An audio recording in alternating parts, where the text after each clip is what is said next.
following program contains strong sexual content. Viewer discretion advised. Today, on an all-new Dr. Phil, the emotional conclusion to forgiving the unforgivable. You've denied the alcohol, you denied the porn, you've denied everything. A family breaking apart. In this moment, you understand that your daughters were molested. I dropped the ball. I didn't see the guy that way. From a breakdown. What do you think I feel every day? I feel shame. It is my fault. To a breakthrough. I wasn't the best mother there ever was in the world, but I thought at least I had a mother instinct. Oh, God, forgive me. Plus, he told me that he lived in England and that I was the love of his life. She met the perfect man on Facebook. You're talking about marriage and a future before you've ever even looked the boy in the eye? But 10 months later, I was starting to have a bad feeling about all this. the truth came out. It just hit me like a ton of bricks. He was engaged with 5 kids. He is a gutless cheater. I needed to know why he did this to me. I know this is painful for you. Now, I sent Leslie 5,000 miles in search of this man. she confronts her betrayer. There is potential danger here because we don't know how he's going to react. This is it up here on the left. I'm very nervous all of a sudden. He's coming. Yesterday, you met 2 sisters in anguish over the sexual abuse they suffered as children at the hands of their stepfather. Now, they blame their mother for standing by, allowing it to happen, and doing nothing. It became very heated and tensions ran very high. Here's what happened. My mother allowed me and my sister to be sexually molested by her ex-husband. One night, I got up and I glanced at Katrina's room, and what I thought that I saw was done on top of Katrina. I was convinced at that time that it was a nightmare. What type of mother allows this to happen? If my kids would have come to me and told me Don's touching us, don't think for a second that he wouldn't have been out the door. I feel like my mother served me on a platter to a predator. Do you know that these girls have been molested? No. I kept asking you kids, what's going on? Taking us in the bathroom and showing him our breasts? You did that, Mother. Did not. And you don't think you helped him by giving us alcohol and watching soft porn in front of us? I did give wine coolers. It was good for the bowels. That's great for the freaking bowels. That's great. What was the logic in having this man sleep in the bed with your 2 daughters? I was convinced he was a great guy. You see your husband laying on top of her, and you turn and walk away? I don't know what he did to you kids. He sexually molested us. That's all you freaking need to know.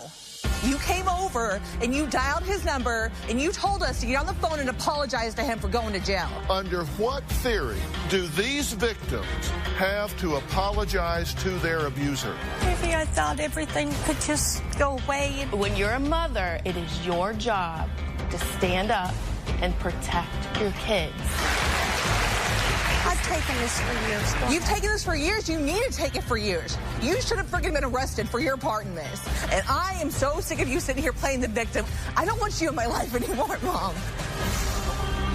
If you don't want to be here, if you don't want to put the effort in, then excuse yourself. Why would you even say that to a mother? How dare you say that? How dare I say that? Yeah, how dare you say that? These are my daughters. Then act like a mother.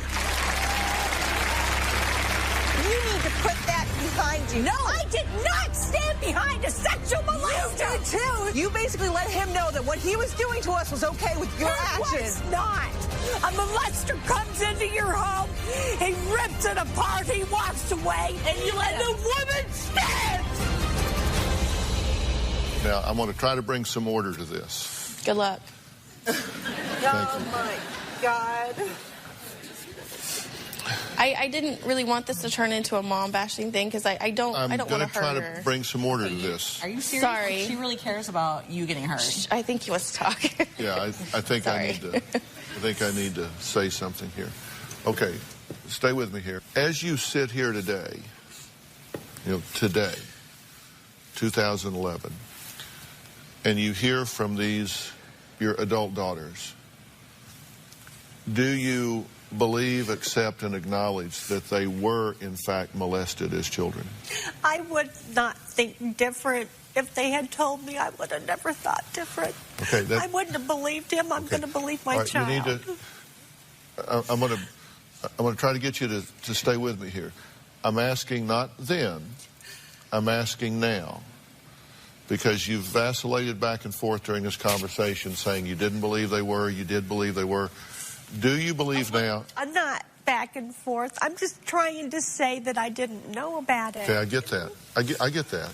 But I'm saying, as these adult women sit in front of you here, these grown daughters, and they tell you that they were in fact molested by the man who was convicted of molesting them and sent to prison for molesting them, do you accept and believe that they're telling the truth here? Of course I do. It's important for y'all to hear that she's not in denial about that as she sits here today. Now, not even God can change what has happened. The only time is now. The past is over. The future hasn't happened yet. The only time is now. The only place is here. And the only people that are in it are us in this moment. And in this moment, you understand that your daughters were molested. Yes, I do. And you understand that despite what your intentions were, that this happened on your watch. I took full responsibility for that. I have taken full responsibility for that. But he's not around to blame. Okay, wait, so wait. I'm the one that they put it on. And I don't doubt anything. I don't doubt anything. If the kids said they were, they were. Okay, stay with me here. So you understand that they were in fact molested and that it happened on your watch. But the point is that they now want to get closure on their issues with you because they say that as a mother, they wanted you to protect them. When he was in their room, they laid there wanting to hear your footsteps in the hall. Why didn't they you wanted guys to hear. Just say? Why didn't you just say back then before I married him? Why didn't you just say Kathy? children are not children? Why didn't somebody say? She was too... Kathy, now hold on. You understand when you say that, you're blaming the victim. No, I'm not blaming the Kathy. victim. I just say, why didn't somebody say? My God, I Kathy. didn't see him like that. Kathy, when you say that, you're blaming the victim. You're saying you as children should have told me. Okay, then I dropped the ball. I didn't see the guy that way. Okay, that's important for them to understand. Now, they may be thinking a blind man could see this. I get that. I understand that. I'm not the one that was molested. You don't understand. Kathy. It's like looking at a mirrored vision the opposite way. Kathy. What's happening to you is not happening to me. I'm not looking for it. Kathy, I understand we can't change what happened. What I'm trying to tell you is they're saying that they felt like you had a higher priority than them. Don't respond, just listen. That you had a higher priority than them. That you were more concerned about losing your husband, losing your income, losing your stability, that it made you not want to see something that threatened that. That something caused you to turn a deaf ear and a blind eye to what was going on, and that makes them feel like they were not worthy, that they weren't treated the way they believe children should be treated, that I believe children should be treated. And I have to say, I have to say, and I don't mean this as an insult, I really mean this as an observation. In hearing your logic and reasoning today, I can understand how you may have deluded yourself into denying what was going on at the time. No. Now, I'm going to flat out tell you. If I knew that my kids were being sexually molested, he would have been gone. Okay. And you can say, oh my God, all you want. I don't care. When I leave this room, I'll say the same damn thing until I die. But it's not the truth. Well, not to you it's not the truth because you want somebody so the to blame. Came out, Go and ahead. you stood behind him in court. So you can say that I would protect my children all you want Your to. father but had you didn't. custody of you sitting on that bench. Yeah. That's it. So there what? was other rows. Okay. There was like Rows behind that. You It could have had doesn't very matter. Okay, bad all right, report. this is going to stop. I want to finish what I'm saying to you, and then you're either going to let me finish or I'm going to send you guys out of here, but we'll be right back.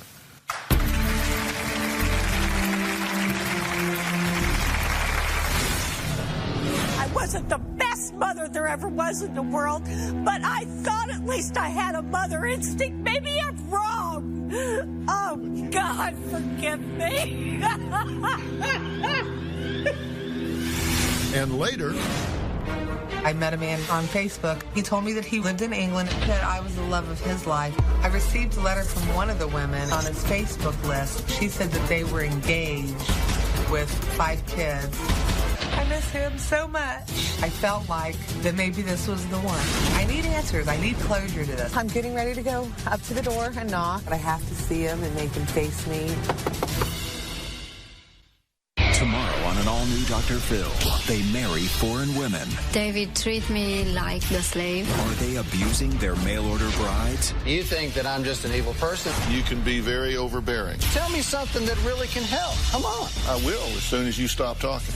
Or are they just lonely men getting scammed? Everybody thinking, yeah, like she's going to be with him. No offense, but you look like my former wife. Then on Monday, If someone is disabled, you find that unacceptable. Handicapped people make me feel uncomfortable. she's proud to be a bully. You bullied your cousin with Down syndrome? That's Monday.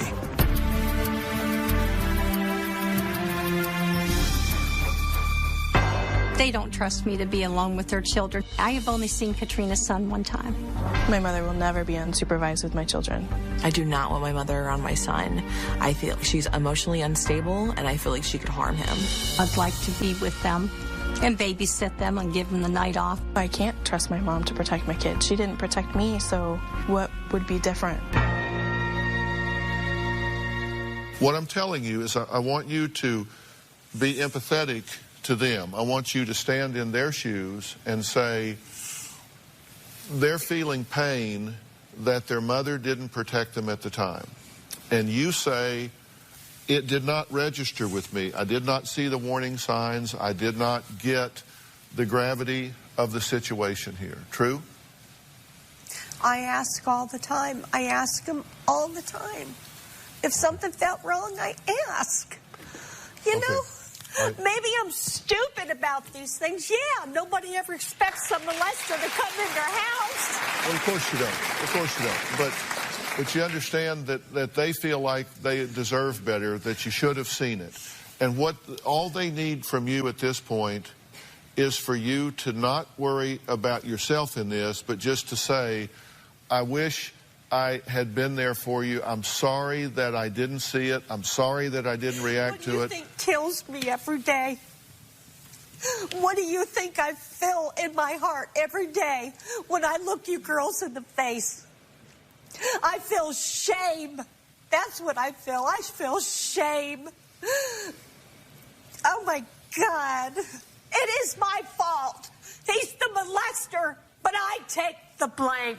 100%. Do you want closure from me for that? You may have it. I'm the one. I dropped the ball. Right here. I was a mother. I wasn't the best mother there ever was in the world. My mother died at 12. I wasn't taught a lot of things. But I thought at least I had a mother instinct. Maybe I'm wrong. Oh, God, forgive me. Kathy, listen to me. You can be a mother now. You know, we never get through being parents. You can be a mother now. And you can sincerely say, look, I wish I'd done a better job, and I'm sorry, and I apologize for that, and I want to move forward with this. It's not about you taking all the blame for what he did. What they're saying is they want to talk to you about what you didn't do. And those are two very different categories. They're not blaming you for him molesting them. They're blaming you for what you didn't do when he did. That's the difference. Do you get the difference? And what? And you all you can say is, I dropped the ball. I mean, there's nothing else she can say but that. But you understand what they're wanting. They're wanting to feel like that they matter to you and that you want them to do well. You guys know that. No, they don't know that. What do you girls want? What do you want, babe? She wants closure. I don't want anything from you. You're going to walk off the stage and just forget me. Pretty much. That's what I've been doing. Okay. All right. Okay.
Anything you want to say? Thanks for finally being honest. I've always been honest. No, you haven't. And I knew you were lying when you... About what? Everything I know, you know. And I knew you were lying. I knew it. And it's hard for me to figure out what's best for me when I've blacked out most of everything that's happened. And I needed those pieces from you. And you've given me those pieces. I've told you guys all these things. Have you been listening? No, you have not. You've denied everything. You've denied the alcohol. You denied the porn. You denied all that stuff. I didn't sit there and watch porn. I like the Red Shoe Diaries. But what we're trying to say is that was not appropriate for children to watch. He's getting big now. That means he's taking control. Okay. There's nothing else you want to say to your mother at this point? There's nothing else you want to say? There's a lot I want to say, but part of me is just like... Okay. Is there anything you want to say to them that you haven't said? Other than I love you and I'm sorry. I'm sorry. All right. I'm Anthony? totally sorry. I want to introduce you to Anthony Haskins here. Anthony, this is Kathy. Say hello. Hi, Kathy. Pleasure to meet you. Anthony is our resource director here that helps us with people after the show, because when we're done here, this is just a beginning place. I've never been under the impression that I'm doing 8-minute cures between commercial breaks here. I try to get people started in the right direction, give them a wake-up call, and get them moving forward. And I think a lot of people, when they leave here, need further help and support along that way. And I'm going to ask you to take Kathy now and sit down and talk about this, because I think she needs some help with her feelings and with this relationship, so I'm going to want to arrange that for her. And I'm going to hope that you're going to take advantage of my doing that for you, and taking the help that I'm offering to you. Please take it. So I think it would be good for you, help you get some peace, and maybe create a foundation for going forward here. So Anthony, if you would take Kathy, and then we'll talk to you some more.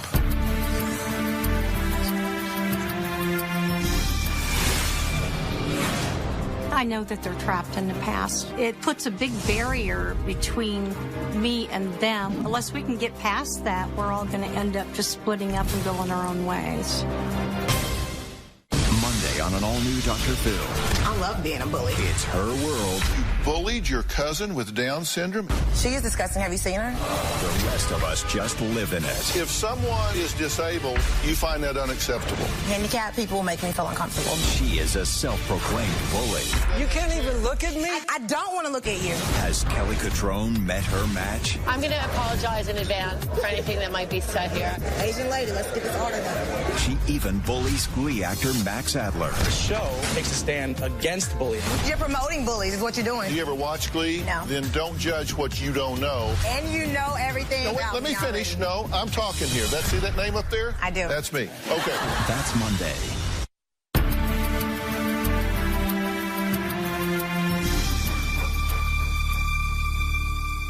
I want to be straight up honest with both of y'all about two things. First off, I am very impressed with the manner in which you conducted yourselves today. I think, seriously,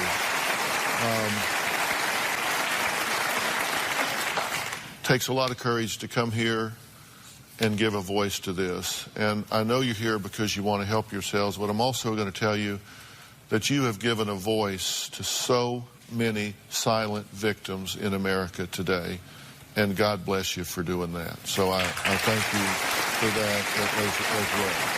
Okay, what do you want to say?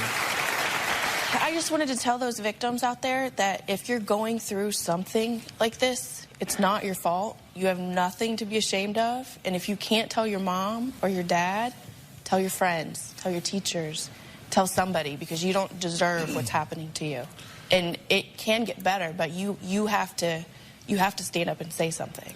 And I think y'all have said that well. So that's what I mean. You know, you get a little excited sometimes, but I think I think you've said some very, very important things here. The second thing I want to say to you, I guess there are actually three things, The second thing I want to say to you is sometimes we have to give ourselves what we wish we could get from our parents. How do you do that? Because what you need from her, and I'm not saying this to be condescending about your mother, but I think she has a limited emotional capacity to give you what you need. I think that asking her to do more than what she did today would be like asking her to get taller. You know, just say, we're going to sit here till you get taller. Well, you can think about it. You can really struggle, but you just can't get taller. If you ask someone to do something that they just don't have the capacity to do, then you just get into a vicious circle.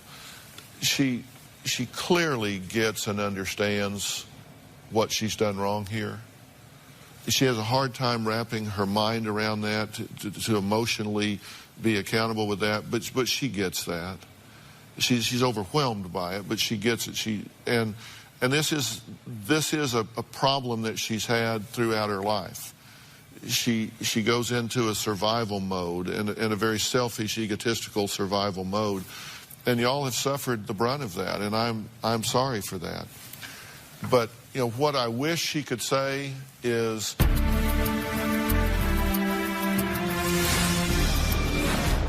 I do not want a relationship with my mother. Even if I did forgive her, I wouldn't want her in my life. To me, she no longer exists. I'm the wife of a sex offender. This is who I am. This is my identity.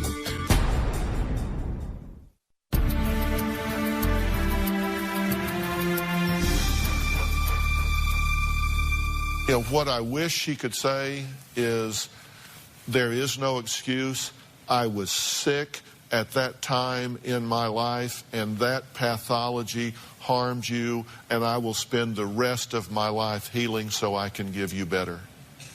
That's what I would love to hear from her, for her to say, I am sorry, I have damaged you, I have allowed you to be damaged, and I'm sorry. I wish I could do that over, but I can do it better. And I'm going to spend the rest of my life trying to do that. And I'm sorry. I believe you. I get it. And I was wrong to not react at the time and in the moment. I wish she could do that. I wish she would then say, I am so proud of the young women that you have become. I am so proud of you as young women and mother and all of these things. And know that you have... You know, we got a saying in Texas, you got to rise above your raisin. You know, we always hope our next generation does better, our next group does better. And you have stopped this legacy. You don't have this self-destructive bent that she does. And so you've risen above your raisin, and that's a good thing. And you say, how do you give yourself what you wish you give from her? That's how. You acknowledge yourself and each other, that you have fought this and you have overcome. And I'm proud of you for doing that. And the third thing I want to say is, you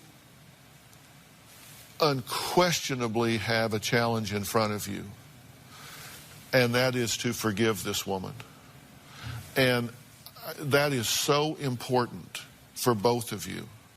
And I know you don't want to hear that right now, but I'm telling you, I understand, but I'm telling you, if you have hatred and bitterness and anger towards another person, you are locked in a bond with them, and they control you. And it will change who you are as a mother, as a wife, as a sister, as a friend. It will change you. Those emotions are so pervasive. They're like a horrible smell. If a skunk came in here right now and sprayed this room, it would permeate every square inch of this room. And that's how anger and bitterness and hatred is. It's a stench that goes through your whole emotional life. It will cause children to not have their whole mother. It will cause you to have a part of you that you keep walled off. And forgiving her does not mean what she did was okay. Forgiving her does not say, okay, we'll forget about it. I'm not asking you to forget it. I'm not asking you to pretend it's okay or to sweep it under the rug. You're just simply saying, I refuse to invest my life in this. I refuse to have this negative energy draining me for the rest of my life. I will not let you and what has happened control me and change who I am. I forgive you. I give that up to God. He'll have to deal with that. I forgive you for me. I forgive you for me and the people I love. And I hope that you heal. I hope that you get better. And if you do, I'll meet you on a limited basis, a step at a time, on new ground. But I'm turning this loose. I am moving on. And I want both of you and believe me, it is a choice. Forgiveness isn't some emotion that sweeps over you someday. You just wake up, my God, I've forgiven her. It is a conscious choice you make that says, I let this go. You can't unring the bell. You'll never change what happened. You have to forgive it and move on. And that's the only thing you can do, but that's power that you have. Don't be a victim. Exercise your personal power to be free from this. We'll be right back.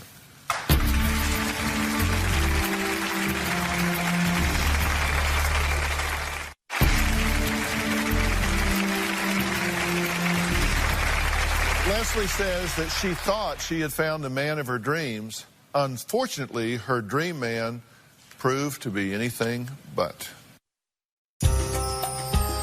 On Facebook, I met a man. It was nonchalant. We were just friends, and it progressively got to be even more friendly. He was so easy to talk to through Skype. He told me that he lived in England and he was divorced. I felt this was something special. This was so different than any other relationship I've ever had. He told me that I was the love of his life and he's absolutely the love of my life. What woman wouldn't eat that up? He would occasionally disappear, and whenever I would say things like, you're with another woman, he would say, when do I have time to be with another woman? When I'm not working, I'm talking to you. I wasn't just picturing a future with him. We were planning a future. We were talking weddings and houses and whatnot. But when he didn't call, I messaged him. I tried calling him. I was starting to have a bad feeling about all this. The next day, I decided to write a few of the women on his Facebook list and sent them a letter saying, woman to woman, would you just let me know if he is the type of guy that I could trust? I received a letter back from one of the women, and it said, I'm not happy about this. She said that they were engaged with 5 kids, and they'd been together 7 years. At first, it was just shock, and then it just hit me like a ton of bricks. So I phoned him, and he hung up on me. I need answers. I need closure to this. I need to know why you would spend 10 months building a relationship that you knew was going nowhere. I've cried every day over the last month. There's a lot of sadness because I felt like that maybe this was the one. I miss him so much, and I feel so lost. So was Mike really engaged? Did he really love Leslie but couldn't leave his fiancée? Now, she needed answers. So I sent Leslie and private investigator Frank Kopus 5,000 miles to the United Kingdom in search of this man. I'm getting ready to go catch the airplane to go to London. I'm excited but nervous. My passport and ticket.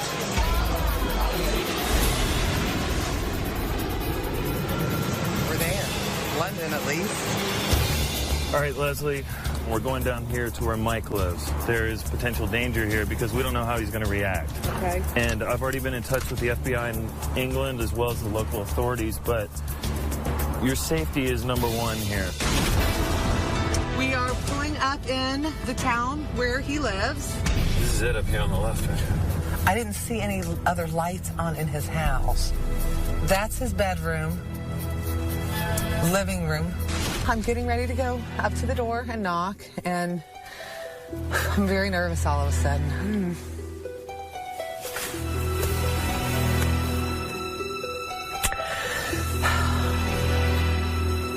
This could go any way, from him shutting the door or that foolish little hope I still have that he'll realize he made a mistake by not picking me.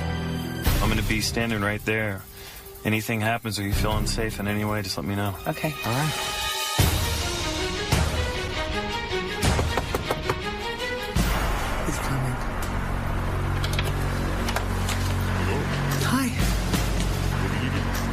So can you talk to me? Sorry. Come on.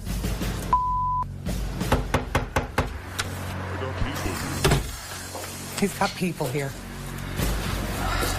I'm going to call him and see if he'll meet me later tonight or tomorrow. Hopefully he'll answer his phone, and if he doesn't, I'll go knock again. It's ringing. He's not answering. I'm writing him a note telling him that I'm only going to be here until tomorrow night and that I want to talk. I didn't come this far not to talk.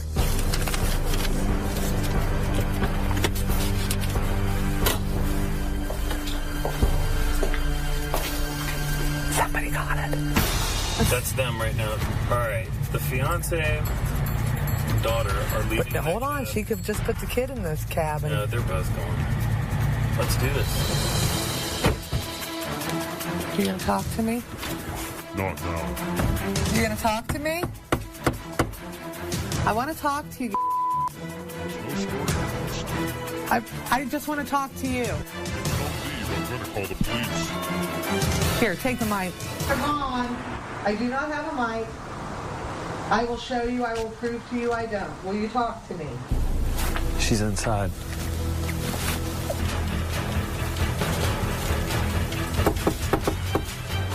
Hey, Leslie.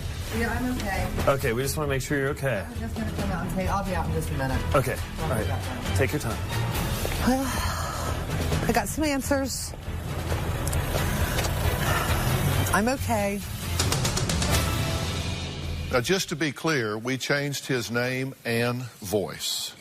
Now, next, we'll meet Leslie and find out why she says that Mike is still in love with her.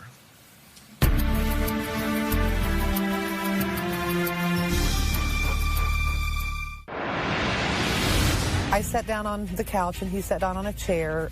I started out by just saying, you know, why did you do this? Why? I don't understand all this. And he said, I just let it go too far. And I said, but did you ever love me? And he said, I liked you so much. And I said, oh, you liked me.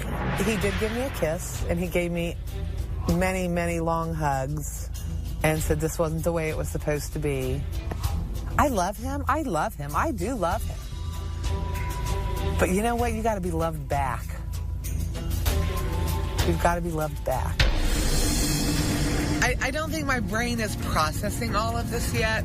It's weird being in this town and not being with him in this town. But I also feel like I'm ready to be done with him. I'm ready to get over him. But the fact that I still have been in love with him for so long makes this really hard. Okay, are you going to get sucked back into this? I certainly hope I'm not that stupid.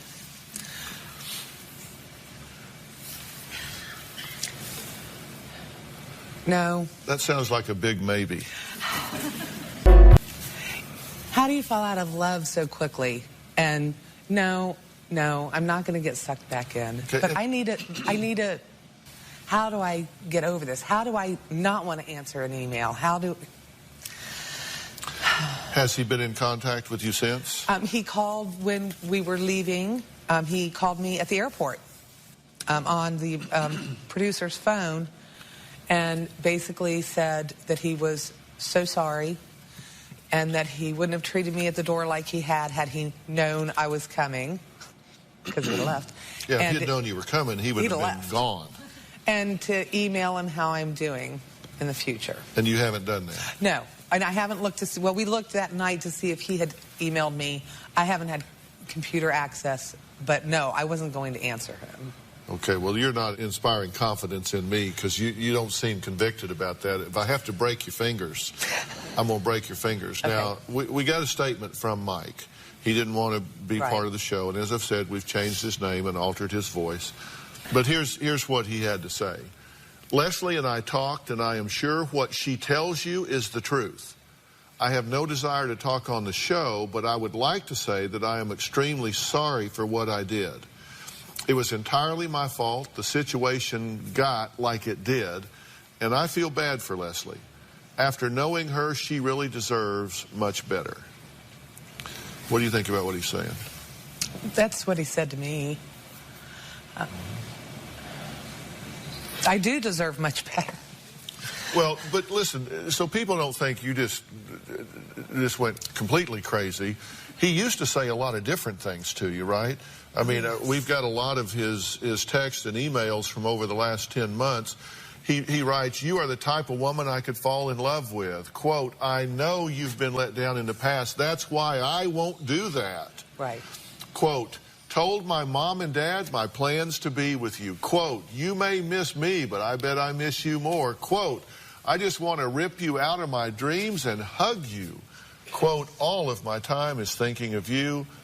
Quote, "I love you so much." Quote, "You're the best thing ever to happen to me." And it goes on and on. And hours and hours a night of conversation. And you spent one time 8 hours straight. That was our record, 8 hours one night. My daughter was at a friend's house. Okay, now let me ask you something. Why do you think we agreed to do this story, this fact pattern? Why do you think we sent you all the way to London, England? To help me get closure on this as to the whys. And maybe someone else out there will realize that, I don't know. I don't know at this point. I know I needed to know why he did this to me. But you have said that you think he really wants to be with you. He just doesn't have the strength to leave her. Right. The courage to leave her. You're still telling yourself that he wants you. I still believe that he just doesn't have the courage to leave. He even said when I was in there, he says, "We could have been good together." And I'm like, yeah, we could have, but you don't want to leave her. But then again, I don't want to cheat her, and he's a cheater on her. Well, yeah. I know. That's where my brain is. Come on, do you think if he left her to come be with you, every time he was in there on a computer, you wouldn't be going, "Hey, buddy, exactly. Who are you talking to now? Exactly. I know how we met," and you're in there, all of that. I mean, if they'll do it with you, they'll do it to you, right? Exactly. So, I mean, come on, you got to have some common sense about this. When you get on the internet, and listen, I think the internet's great. I think there's a lot of good things about it. I think internet dating sites can be very efficient ways to meet people. I think it can be great, but you've got to have some common sense. It is not commonsensical to let this relationship go this far before you ever met somebody. Because if he cared about you, if he loved you, a meeting would have taken place before 10 months. Well, and it was supposed to. But then something always happened that he couldn't come. You know why? Because this was of her, yeah. No, not because of her, because of him. This was a fantasy for him. Right. She's in there with 5 kids. He goes in a room and locks the door and says, "Oh, let's go to Fantasyland. I found a girl in America. Woohoo, look here. We're just going to play house. We're going to tell all these love stories." This is all great fantasy. Right. But on my end, I didn't see the her. I saw the, well, I had a $400 cell phone bill. I'm going to have to wait another month to get the tickets. You know, that's what I was told and believed because it made sense. No, it didn't make sense. It makes sense in a world of nonsense. But for you to go to the point that you're talking about houses and relationships and marriage and a future before you've ever even looked the boy in the eye. And we both thought that was crazy. We both said the same thing. You were right. Yes, I know. But now you've got to decide, look, this was a fantasy. This was a fiction. I was in love with text messages. I was in love with a voice on the phone. And what you're doing now is you are a bit in mourning, right? You're a bit in mourning, and I get that, and I'm sorry for that. I know this is painful for you, and you've been very courageous to talk about it now, but I know this is painful for you. But understand this. You are not mourning the loss of him. You are mourning the loss of who you wish he was. And that's very different. It's very different to mourn the reality or mourn the fantasy. Right. And if he was everything, you said, what girl wouldn't love this? Yeah, right. That's true. That's not what he was. You're right. You're right. So understand, be sure you mourn for the right thing. Right. You mourn for the loss of a dream. You mourn for the loss of a concept, not the loss of the man. Because what he is a gutless cheater that goes in the other room while she's in there wiping noses on 5 kids, and he's in there playing Fantasyland with you on the internet. Right. That you're going to mourn that? No. So it's a lesson learned. Right. It's a lesson learned. You're right. And you went to London? I did go to London. I mean, had you ever been to London before? No. Never had a passport before. I see you're expanding your horizons. I have, haven't I? Expanding your horizons. We'll be right back.